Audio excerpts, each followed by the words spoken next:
ഇത് മാറാല അധികം ചമ്പരമൊന്നും കാണില്ല. കാരണം ചേട്ടനും ചേച്ചിയും ഒരുമിച്ച് വരുമ്പോൾ മാത്രമാണ് ഈ റൂമിൽ അധികം കിടക്കാറുള്ളൂ. ഞാൻ എന്തിനാണ് ഈ റൂമിൽ മെയിനായിട്ട് വരണമെന്ന് വെച്ചാൽ, ഒന്നാമത്തെ കാര്യം നമ്മുടെ ഈ ഒറ്റ കാരണമാണ്. എന്ന് വെച്ചാൽ മൊബൈൽ ചാർജ് ഇടാൻ, പിന്നെ ഈ മേശയിൽ വല്ല ഫയൽ എടുക്കാനാണ് മറ്റേ വരാറുള്ളൂ കേട്ടോ. പിന്നെ മെയിൻ കാര്യം ഫോൺ ചാർജ് കുത്തുക മാത്രമാണ്. അപ്പോൾ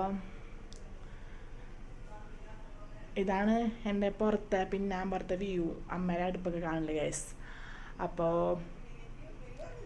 അപ്പോൾ ജനലിലെ അധികം വൃത്തിയാക്കാൻ മിനുക്കാൻ ഞാൻ പോവുകയാണ്. അമ്മ വരുന്നുണ്ട് കേട്ടോ, ഞാൻ പണിയെടുക്കാൻ പോട്ടെ. പക്ഷെ ജനലിൻ്റെ മേലെ നല്ല പൊടി ഉണ്ടാവും, കാരണം അവർ വരുമ്പോൾ മാത്രം തുറക്കാറൊന്നുമില്ല. ഞങ്ങൾ അവർ വരുമ്പോൾ മാത്രമേ വൃത്തിയാക്കാറുള്ളൂ. പിന്നെ വിഷു ഓണമൊക്കെ ആകുമ്പോഴാണ് വൃത്തിയാക്കുക. അമ്മ പറയാറുണ്ട്, പെൺകുട്ടികളാണ്, നിങ്ങൾ അടക്കം ചൊടുക്കൊന്നുമില്ല എന്നൊക്കെ വഴക്ക് പറയുന്നത് കൊണ്ടാണ് ഞാൻ ആദ്യം തന്നെ ഷെൽഫും മേശയൊക്കെ വൃത്തിയാക്കിയിട്ട് കട്ടിലൊക്കെ വൃത്തിയാക്കിയിട്ട് ജനലമ്മ കിടന്നത്. അപ്പോൾ നമുക്ക് ജനല മിനുക്കാനാണ് അടുത്തത് തോന്നിട്ടാ, കാണാട്ടാ. ഇതാണ് ഞങ്ങളെ പുറത്തെ വ്യൂ. പിന്നെ പുറത്ത് നല്ല ഇളം കാറ്റൊക്കെ വീശുന്നുണ്ട്. അപ്പോൾ നമുക്ക് നേരെ ആ കാറ്റ് കൊണ്ട് വീശിക്കൊണ്ട് നമുക്ക് ആ ഇളം കാറ്റിൻ്റെ പ്രതീതിയാണല്ലോ നമ്മുടെ ഈ പണിയെടുക്കാനുള്ള ഊർജ്ജം.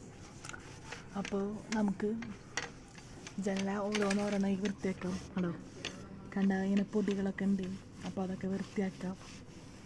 ജനല ഓരോന്നോരോന്ന് മിനുക്കാൻ പോകും. തുടങ്ങന്നെ കണ്ട ജനൽ കമ്പിയിലൊക്കെ നല്ലോണം പൊടിയുണ്ട്. അപ്പോൾ അതൊക്കെ പൊടികൾ വൃത്തിയാക്കിയിട്ട് ആക്കാം. കണ്ട ഇതൊക്കെ നമുക്ക് വൃത്തിയാക്കണം. ഇതൊക്കെ കണ്ട നല്ലോണം പൊടിയുണ്ട് ഗൈസ്. കാരണം എനിക്ക് പൊടി അലർജി കൊണ്ട് മാസ്ക് ഇടാൻ പറ്റിയിട്ടില്ല. ഇത് എല്ലാം കഴിഞ്ഞിട്ടാവും തുമ്മല ചീട്ടൊക്കെ ഉണ്ടാവാം, എന്നാൽ സാറില്ല. അപ്പോൾ നമുക്ക് നോക്കാം.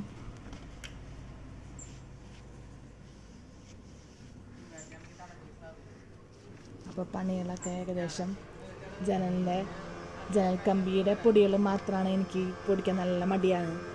അപ്പോൾ അതാണ് പോവാത്ത ടാസ്ക്. അതുകൊണ്ട് നന്നായി ഉറയ്ക്കുന്നുണ്ട്. അപ്പോൾ നമുക്ക് ജനല കമ്പികളുടെ പൊടിയാണ് ഞാൻ തട്ടുന്നത് കേട്ടോ. അപ്പോൾ നമുക്ക് നോക്കാം അടുത്ത സ്റ്റെപ്പ് എന്താണ് കേട്ടോ. ഈ മൂലയിലൊക്കെ നല്ല പൊടിയാണ് ഗൈസ്, അത് നന്നായി തുടയ്ക്കുന്നുണ്ട്. അപ്പുറത്ത് അമ്മയും അച്ഛനും നല്ല കസറി വർത്താനാണ്. കാരണം നാളെ അമ്പലത്തിൽ തിറയണേ, അപ്പോൾ എനിക്ക് പോകാൻ പറ്റില്ല. അപ്പോൾ ചേച്ചി അച്ഛനെ പോകണത്, അതുകൊണ്ട് ആ വീഡിയോ എടുക്കാൻ പറ്റില്ല ഗൈസ്.